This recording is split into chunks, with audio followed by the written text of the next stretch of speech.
നമ്മളാരാണ്, നമുക്കെതിരെ വരുന്ന ആരാണ്, അപ്പോൾ നമ്മൾ എന്തു ചെയ്യണം? ഈ 3 ചോദ്യങ്ങൾക്കുള്ള ഉത്തരമാണ് ഇന്നത്തെ ഗോസ്പൽ. നമ്മൾ കുഞ്ഞാടാണെന്നാണ് ഈശോ പറയുക. നമുക്കെതിരെ വരുന്ന ചെന്നായ്ക്കളാണ്. അപ്പം നമ്മൾ എന്താവണം? നമുക്ക് സർപ്പത്തിൻ്റെ വിവേകം ഉണ്ടാവണം, പിന്നെ പ്രാവിൻ്റെ നിഷ്കളങ്കത ഉണ്ടാവണം. നമ്മൾ കൂടുതൽ നിഷ്കളങ്കരായിക്കഴിഞ്ഞ പ്രശ്നമാണ്, ആൾക്കാർ നമ്മുടെ മേത്തിട്ട് കയറും. നമ്മൾ കൂടുതൽ സർപ്പത്തിൻ്റെ ബുദ്ധി കാണിച്ചാലും പ്രശ്നമാണ്, നമ്മൾ ക്രൂക്കഡാവും.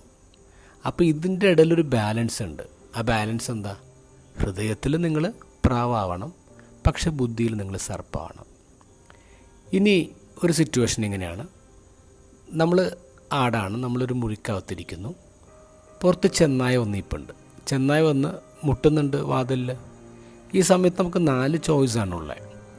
ഒന്ന്, നമുക്ക് ഈ ചെന്നായെ പേടിച്ചത് കടിച്ച് കീറുമെന്ന് പേടിച്ചിട്ട് നമുക്ക് പുറത്തിറങ്ങാതിരിക്കാം. അങ്ങനെ ജീവിതകാലം മുഴുവൻ സ്വാതന്ത്ര്യമില്ലാതെ ഈ ഇരുട്ടുമുറിയിൽ കഴിയാം.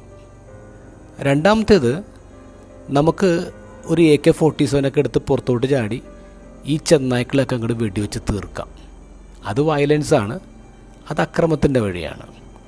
മൂന്നാമത്തേത്, നമുക്കൊരു ചെന്നായുടെ കുപ്പായി ഇട്ടിട്ട് പുറത്തിറങ്ങിയിട്ട് ഞാനും നിങ്ങളുടെ കൂട്ടത്തിൽ ഒരാളാണ് കേട്ടോ, നമ്മളൊക്കെ സെയിമാണ് കേട്ടോ എന്ന് പറഞ്ഞൊരു കോംപ്രമൈസ് കൂടെ നമുക്ക് പോവാം.